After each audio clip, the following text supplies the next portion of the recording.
History is a discipline widely cultivated among nations and races. It is eagerly sought after. The men in the street, the ordinary people, aspire to know it. Kings and leaders fight for it. Both the learned and the ignorant are able to understand it. On the surface, history is no more than information about political events, dynasties, and occurrences of the remote past, elegantly presented and spiced with proverbs. It serves to entertain large, crowded gatherings, and brings to us an understanding of human affairs, how certain dynasties came to occupy an ever wider space in the world, and how they settled the earth until they heard the call and their time was up. The inner meaning of history, on the other hand, involves speculation and an attempt to get at the truth. Subtle explanation of the causes and origins of existing things, and deep knowledge of the how and why of events. Standing historians made exhaustive collections of historical events and wrote them down in book form.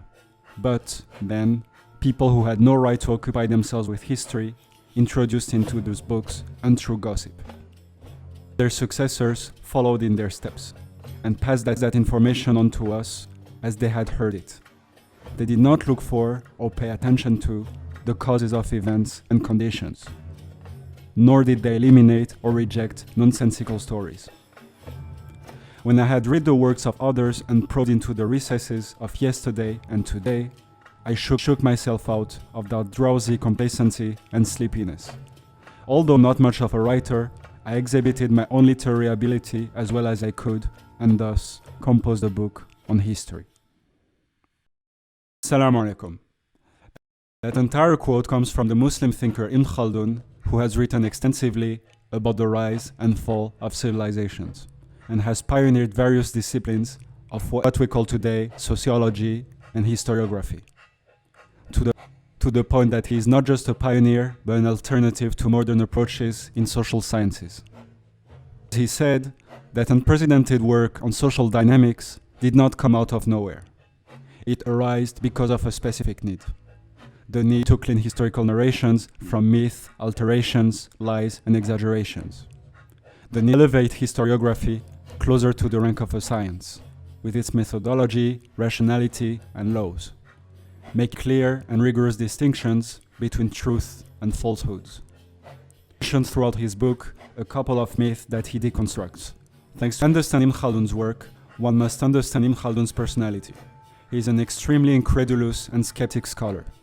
As a high-ranking and highly educated official in several royal courts of the Maghreb, he is used to hear stories and legends about faraway lands or ancient times, stories that were hard for him to believe.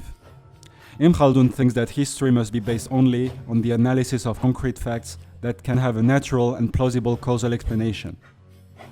And to explain a historical phenomenon, it is critical to have an accurate idea of how human groups realistically interact, whether it be psychologically, economically, politically, or socially.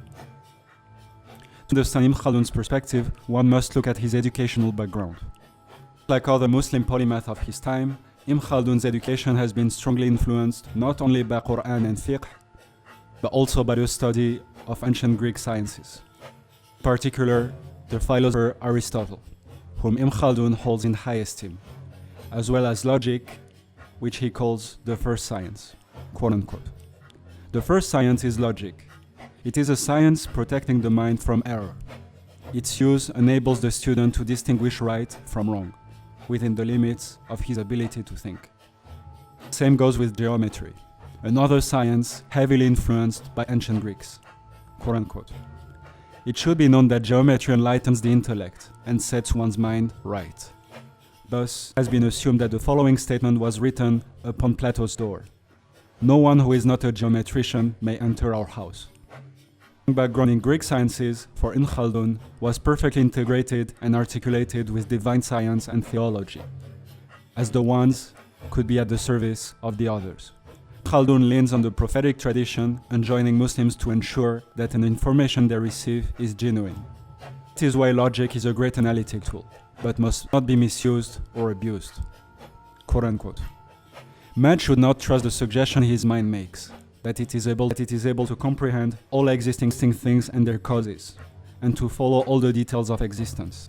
Such a suggestion of the mind should be dismissed as stupid. One knows that a deaf person feels. All of existence is comprised in the perception of his four senses and his intellect. The whole group of audible things constitutes no part of existence for him. Khaldun's framework imported then the idea of causality from the theoretical fields of logic and philosophy, and therefore relied on sharp criticism, observation, examination, and comparison.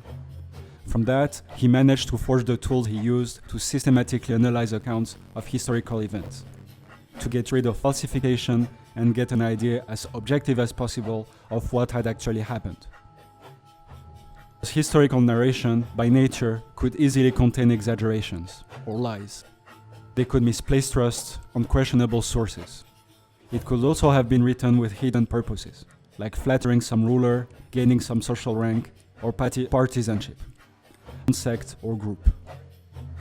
Ibn Khaldun then urges historians to sharpen their critical skills, compare texts with subtext and context, by not just focusing on merely recording events, but on examining environment and society surrounding them.